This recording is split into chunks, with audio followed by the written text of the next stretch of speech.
Hello and welcome to another episode of Disney Movie Investigation. If this is your first time watching, welcome to the show. On each episode, we take a look at a movie that is featured on Disney Plus.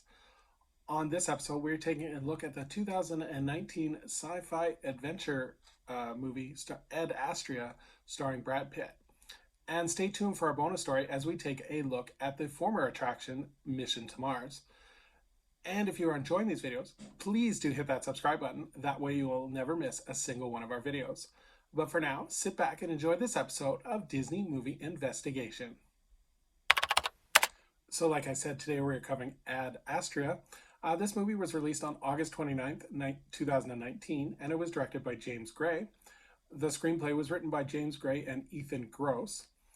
The production companies were Regnancy Enterprises, Bona Film Group, New Regency, Plan B Entertainment, Keep Your Head Productions, RT Features, Mad River Pictures, and TSG Entertainment. So a lot of different hands in the pot on this one. It was, of course, distributed by 20th Century Fox. The budget for this movie was $100 million, and it had a box office of $135.4 million. But let's take a look at the development.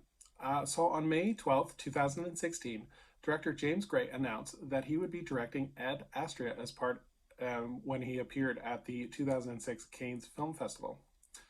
Gray compared the film to Joseph Conrad's Heart of Darkness, and Gray said his goal was to have the film represent the most realistic depiction of space travel.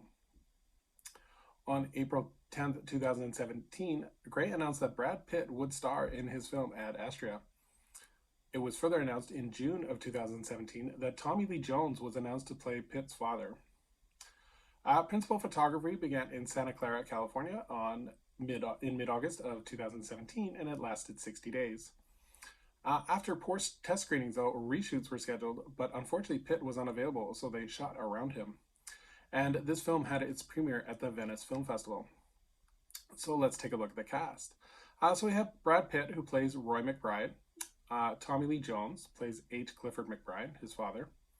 Ruth Negga plays Helen Lantos. Liv Tyler plays Eve McBride, Brad Pitt's wife. And Donald Sutherland plays Colonel Thomas Pruitt. So now that we know the players, in terms of the plot, astronaut Roy McBride travels to the edges of the solar system to find his missing father, and he unveils a mystery that threatens the survival of our planet. His journey will uncover secrets that will challenge the nature of human existence and our place in the cosmos. So there's not a lot of legacy or trivia with this movie. It is what it is. I thought this movie was well done. It had an interesting story. I liked how the movie was set in the future, but it was still believable and had a down-to-earth quality that you could believe in a couple years we could be at this point. The performance of Brad Pitt was really good. A lot of the scenes were internalized, and you could read the emotions on his face and all the turmoil that he was going with his body language. I definitely recommend this one, as it's a great alternative to other space movies, as it's more, pardon the pun, down to earth.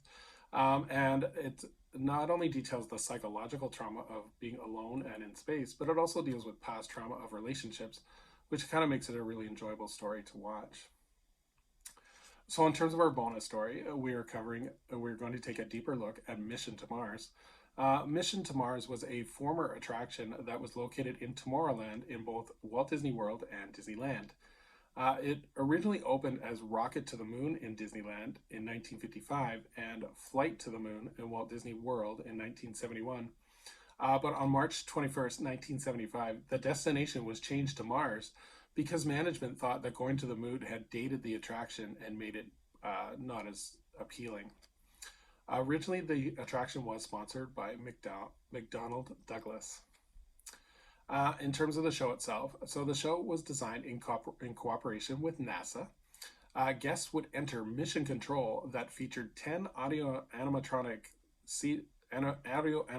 engineers seated at tables and chairs with their backs to the audience. Facing the audience was the audio animatronic flight director, Mr. Johnson, who would explain to the audience the advances in space travel with the help of video clips. The lecture, of course, would be interrupted by an intruder alarm that was caused by a large bird crash landing near the launching pad. Guests would enter mission control and load onto their spacecrafts, And this was a circular theater stadium style seating with circular flat screens on the ceiling and the floors. This would allow guests to take views outside of their spacecraft along with clips on either side of them. Third Officer Collins would act as your tour guide, and he would explain the mission to Mars. The ship is eventually damaged by volcanic eruption, and the ship must quickly exit and head back to Earth. The seats in the attraction would simulate takeoff and G-force through the compressed air. So this was, I never rode this because it closed, unfortunately, before I ever got to Disney World. But it was supposed to be a state-of-the-art attraction at the time, and it was very, very popular. So why did it close? In Disneyland, the attraction closed on November 2nd, 1992, to make way for a future attraction called Extraterrestrial Alien Encounter. Unfortunately, this attraction would never actually open, and the building was used for the Toy Story Funhouse in 1996.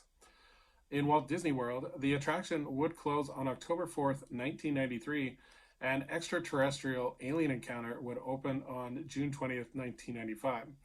We will do a future video on Extraterrestrial Alien Encounter because it has an interesting history on its own. But in terms of where the location is today, this is where Stitch's Great Escape is, or used to be. It's now closed as well, waiting for retooling. So thank you so much for joining us here on this episode of Disney Movie Investigation.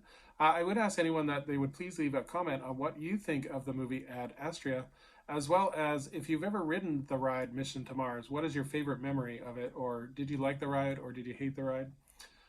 So as we look forward to our next episode, we're going to look back at nature as we take a look at a Disney classic from the 70s at Disney's The Bears and I.